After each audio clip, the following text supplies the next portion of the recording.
వార్షికోత్సవం సందర్భంగా Meenakshi test tube baby centre Guntur నందు ఐవీఎఫ్ ట్రీట్మెంట్ పై 40% రాయితీ. మోసాలు చేయడానికి ఏది కూడా అతీతం కాదు. అంటే కవిత్వానికి ఏది అతీతం కాదన్నట్టు మోసం చేయడానికి అనేక మార్గాలు. దాంట్లో ఒక అత్యుత్తమమైన మార్గం ఏమంటే, మీకు ఉద్యోగాలు ఇప్పిస్తాము, మీకు మంచి భవిష్యత్తు ఇస్తాము అని ఇండియాలో అనేక రకాలుగా మోసాలు చేస్తున్నారు. అదేవిధంగా ఇండియాలో ఉంటే ఇండియా పోలీసు వాళ్ళు అరెస్ట్ చేస్తారు. దీనికి కొత్త రకం ఏమిటంటే, మన వేరే దేశం పాస్పోర్ట్లు తీసుకునేది. ఆ పాస్పోర్ట్ తీసుకొని అంటే అక్కడ సిటిజన్షిప్ పొందడం, కొద్ది రోజులు ఉండడం, సిటిజన్షిప్ పొందడం, ఆ తర్వాత కొత్త రకాలైన మోసాలను ఇతర దేశాల్లో వాళ్ళ ముందు జన్మనిచ్చిన దేశం కానివ్వండి, అక్కడ పాస్పోర్ట్ లేకపోతే సరిపోతుంది. సో అట్లాంటి వాళ్ళని మీకు ఉద్యోగాలు ఇప్పిస్తాము అంటే ఎవరైనా డబ్బులు ఖర్చు పెట్టి, నాకు తెలిసి కూడా చాలామంది ఇళ్ళు పొలాలు తాకట్టు పెట్టి కొడుకులకి ఇచ్చి ఏదో వాడు బాగుపడతాడు, మంచి జీతాలు వస్తే మళ్ళీ ఈ తాకట్లు వదిలించుకుంటారని చాలామంది వేల సంఖ్యలో భారతదేశంలో ఈ డబ్బులు అన్ని కుదవులు పెట్టి ఇట్లాంటి కొన్ని సంస్థలకి డబ్బులు ముట్టజెప్పి వాళ్ళు మోసాలు చేస్తే ఉద్యోగాలు రాక ఈ అప్పులు తీర్చుకోలేక చాలామంది ఆత్మహత్యలు కూడా చేసుకున్నారు. వీళ్ళ విషయానికి వస్తే నందూస్ వరల్డ్ ఈ యూట్యూబ్ ఛానల్ స్టార్ట్ చేసింది రమానందన్ అని. అంత క్రితమే మధుకర్ జాగర్లమూడి, ఈయనేమో డెస్టినీ ఎడ్యుకేషన్ అని యూకేకి పోయినారు. లండన్లో ఉండి కొద్ది రోజుల తర్వాత వాళ్ళు అక్కడి పాస్పోర్ట్ హోల్డర్స్ అయినారు సిటిజన్షిప్ తీసుకొని.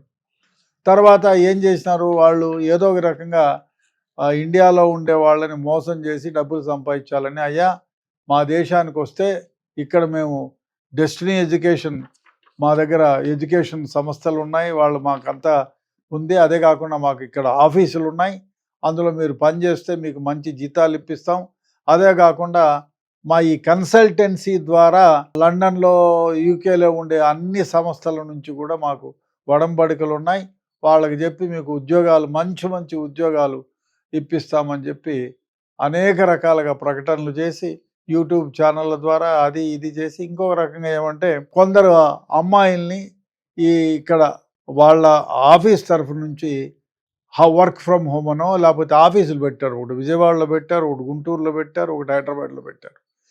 ఇది బయటికి ఎలా వచ్చింది, వీళ్ళు మోసం చేశారు, మొత్తుకుంటున్నారు, ఇక్కడ పోలీసులు ఎఫ్ఐఆర్లు కట్టారు, వాళ్ళ కోసం తిరుగుతున్నారు, వాళ్ళ అమ్మా నాయనకు నోటీసులు ఇచ్చారు. ఇంత జరుగుతున్నా వాళ్ళు ఎక్కడా బయటికి రానికుండా ఉన్నారు. ఎందుకంటే వాళ్ళకు ఒక ధైర్యం, మేము ఎక్కడ ఎన్ని మోసాలు, ఇండియాలో కాదు ఇతర దేశాల్లో ఎన్ని మోసాలు చేసినా మమ్మల్ని పోలీసులు ఏమీ పీకలేరు అని. ఎందుకంటే వాళ్ళు ఇతర దేశంలో అంటే యూకే పాస్పోర్ట్ హోల్డర్స్ లండన్లో ఉంటారు.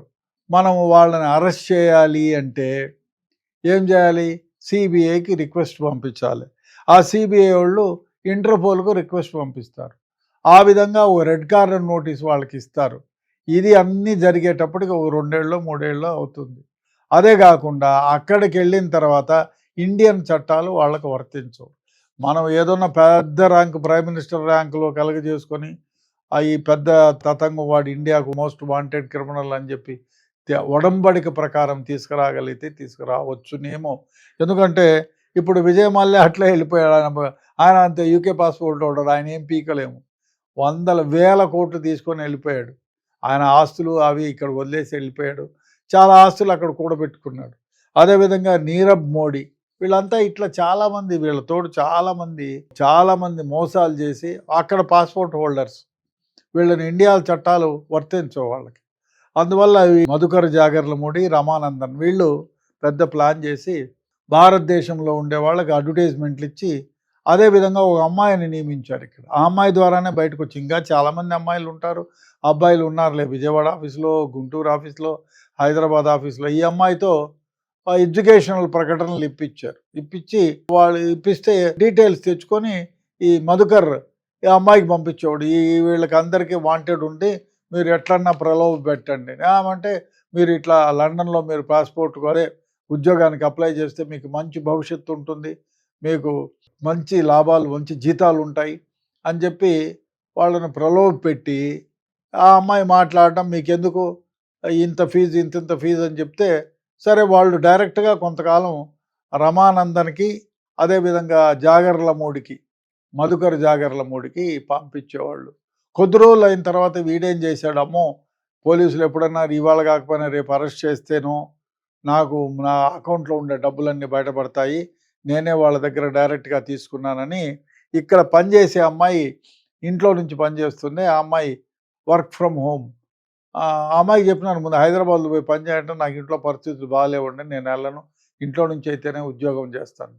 సరే కొద్ది రోజులు అయిన తర్వాత ఏమ్మా నీకు అకౌంట్లోకి నా అకౌంట్ చాలా లిమిటేషన్ దాటిపోయింది, కాబట్టి నేను నా దగ్గరికి అప్రోచ్ అయ్యే వాళ్ళని నీ నంబర్ ఇస్తా, నీ నంబర్లోకి వాళ్ళు డబ్బులు సెండ్ చేస్తారు, ఆ డబ్బుల్ని నా అకౌంట్లోకి ట్రాన్స్ఫర్ చేయమని చెప్తే, అయ్యో పాపం ఈయనకి యూట్యూబ్ ఛానల్స్ ఉన్నాయి, అదేవిధంగా డెస్టినీ ఎడ్యుకేషనల్ ఇన్స్టిట్యూషన్స్, ఇంకా ఏమేమో ఇన్స్టిట్యూషన్స్ ఉన్నాయని ప్రజలు నమ్మించారు.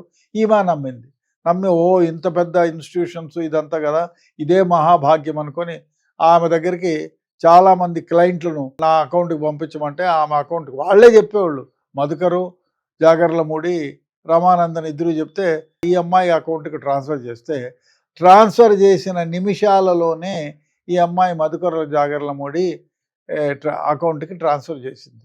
ఈ విధంగా అకౌంట్స్ అన్నీ ఉన్నాయి. ఇది ఎట్లా బయటపడింది అంటే, చాలామంది ఈ అమ్మాయికి ఫోన్లు చేసి, అమ్మాయి నీకు డబ్బులు పంపించాము కదా, నీ అకౌంట్, ఈ అకౌంట్ హోల్డర్ ఎవరు, ఏం కథ, ఇప్పుడు డబ్బులు పోగొట్టుకున్న వాళ్ళు ఊరికే ఉంటారు కదా, పోలీస్ కంప్లైంట్ ఇచ్చి ఈ అకౌంట్కి పంపించాం, అకౌంట్ పోయి ఏ అకౌంట్కి పోయిందో మాకు చెప్పండి అని బ్యాంక్ వాళ్ళకి ఒక దరఖాస్తు ఇస్తే, అయ్యా ఫలానా ఊర్లో ఉన్న ఫలానా అకౌంట్కి పోయింది అని చెప్పి వాళ్ళు రాసిస్తారు. ఈ అమ్మాయికి ఆధారంగా పోయి అడిగినారు, ఈ అమ్మ నీకు డబ్బులు పంపించినామంటే, అయ్యా నాకు పంపించిన 15-20 నిమిషాల లోపలనే ఈ మధుకర్ జాగర్లమూడి అకౌంట్కు ట్రాన్స్ఫర్ చేశాము అని చెప్పి ఆ అమ్మాయి బ్యాంక్ రిసీట్స్, బ్యాంకు ట్రాన్సాక్షన్స్ అన్నీ స్క్రీన్ షాట్లో వాళ్ళకి పంపించి వాళ్ళకి ఇచ్చింది. అదేవిధంగా పోలీసులు కూడా చాలామంది, ఏం సార్ ఏమమ్మా నీ అకౌంట్లో డబ్బులు పడ్డాయి, నువ్వు ఏం చేసినావంటే, సార్ నాకేం తెలీదు, నేను ఎంప్లాయీని, మధుకర్ జాగర్లమూడి అకౌంట్లో లిమిటేషన్స్ అయిపోయినాయని నన్ను ప్రలోభ పెట్టినారు, నేను వాళ్ళ ఎంప్లాయీని కదా, నా అకౌంట్లో వేస్తే నేను మళ్ళీ వాళ్ళ అకౌంట్కి ట్రాన్స్ఫర్ చేశాను నా డీటెయిల్స్ అన్నీ ఆమె ఇచ్చింది. అది ఆమె ఇంకా ఎంతమంది కేసులలో మోసపోతారో అనే ఉద్దేశంతో ఒక పబ్లిక్ వీడియో చేసింది. పేరు అవి మనకు అవసరం లేదు, అప్రస్తుతం కూడా. తర్వాత అజ్ఞాత వ్యక్తి వీడియో చేసి అందరికీ పెట్టింది, యూట్యూబ్లో పెట్టింది, అయ్యా ఈ విధంగా మధుకర్ జాగర్లమూడి రమానందన్ డెస్టినీ ఎడ్యుకేషన్ అని యూకేలో లండన్లో పెట్టారు, ఆ విధంగా చాలామంది మోసం చేసి ఇది చేశారు, వాళ్ళ నా అకౌంట్కు డబ్బులు పంపించమన్నారు, నేనేదో వాళ్ళు పెద్ద ఇది కదా, పెద్ద చాలా ఇన్స్టిట్యూషన్స్ ఉన్నాయి, యూట్యూబ్ ఛానల్స్లో అన్ని రాజనీతులు, ప్రపంచంలో లేని రంగనీతులన్నీ చెప్తున్నారు, కాబట్టి నీతిమంతులన్నీ నేను నమ్మి నా అకౌంట్లో వేపించుకొని అక్కడనే ఇమీడియట్గా వాళ్ళకి ట్రాన్స్ఫర్ చేశానని డీటెయిల్స్ అన్నీ చెబుతూ ఆమె వీడియో చేసి అందరికీ పబ్లిష్ చేసింది. దానివల్ల ఇది బయటకు వచ్చింది. అది వన్ ఆఫ్ ది ఇదవుతుంది. ఏది ఏమైనా ఇట్లాంటి విదేశాల్లో ఉద్యోగాలు ఇప్పిస్తామని నమ్మబలికి వాళ్ళు లండన్కి ఇంకొక కపుల్ పాపం ఉద్యోగాలు ఇప్పిస్తామంటే ఆలుమొగుడు వాళ్ళ అకౌంట్కి డబ్బులు చేసి ఈ డబ్బులన్నీ లక్షల్లో చేసి అక్కడికి వెళ్ళిన తర్వాత ఒక పిచ్చి లాడ్జ్లో పెట్టి అకామిడేషన్ ఇచ్చి ఈ ఉద్యోగాలు చేయండి అని అన్నానికి సరిపోకుండా కూడా వాళ్ళకి ఏదో జీతాలు ఇచ్చేసినారు. ఎన్ని రోజులైనా ఉద్యోగం రాలే, ఊడిగం చేయి, ఆ హోటల్లో పనిచేయి, ఈ హోటల్లో పనిచేయి, పెట్రోల్ పంపులో పనిచేయి, ఇక్కడ క్లీన్ చేయి, అక్కడ క్లీన్ చేయమని చెప్తే వాళ్ళు అయ్యా మేము మోసపోయినామని గ్రహించి భారతదేశానికి వెనక్కి వచ్చేసారు. వెనక్కి వచ్చి వాళ్ళు కంప్లైంట్ ఇచ్చారు. ఇట్లా చాలామంది పోయి ఇబ్బంది పడి వెనక్కి వచ్చిన వాళ్ళు ఉన్నారు. కొందరేమో ఏమీ కాకోకుండా ఇక్కడ నుంచి డబ్బులు ఇచ్చి ఉద్యోగాలు రాక, మీకు ప్లేస్మెంట్స్ ఇప్పిస్తామని ప్లేస్మెంట్స్ రాక, ఎక్కడికి పోవాలో తెలియక పోలీస్ స్టేషన్ల చుట్టూ ఇచ్చి కంప్లైంట్లు చేస్తున్నారు. వాళ్ళ అమ్మ నాయనకు కూడా పోలీసులు నోటీసులు ఇచ్చినారు. ఏది ఏమైనా ఈ విధంగా మోసాలు చేసే వారి సంఖ్య విపరీతంగా ఉంది. అది ఇంకో దరిద్రమైన వ్యవహారం ఏమంటే, ఆయన వైఫ్ రమానందన్ ఆమె వీడియోలు చేస్తుంది, అన్ని పత్తిత్తి వీడియోలు చేస్తుంది, బ్రహ్మాండమైనటువంటి వీడియోస్ చేస్తూ ఈ మధ్య మానేసింది. చూడరు, ఎవరు కొడతారు మొహాన్ని ఉమ్మేస్తారని. ఆ వీడియోలు ఒక వీడియో చేసింది. మా పైన లేని అభియోగాలన్నీ పెట్టి సోషల్ మీడియా అంతా వెదవది, సోషల్ మీడియా వెదవది. నువ్వు కూడా సోషల్ మీడియాలోనే పెట్టినావు కదా తల్లి. సో వెదవది కాబట్టి సోషల్ మీడియాలోనే నమ్మకండి. సోషల్ మీడియా ద్వారా మమ్మల్ని అగౌరవపరుస్తున్నారు, మమ్మల్ని లేని విధాలుగా ఇబ్బంది పెడుతున్నారని చెప్పి వీడియో చేసి ఏది ఏమైనా నిజం నిలకడలోనే తెలుస్తుంది అని చెప్పింది.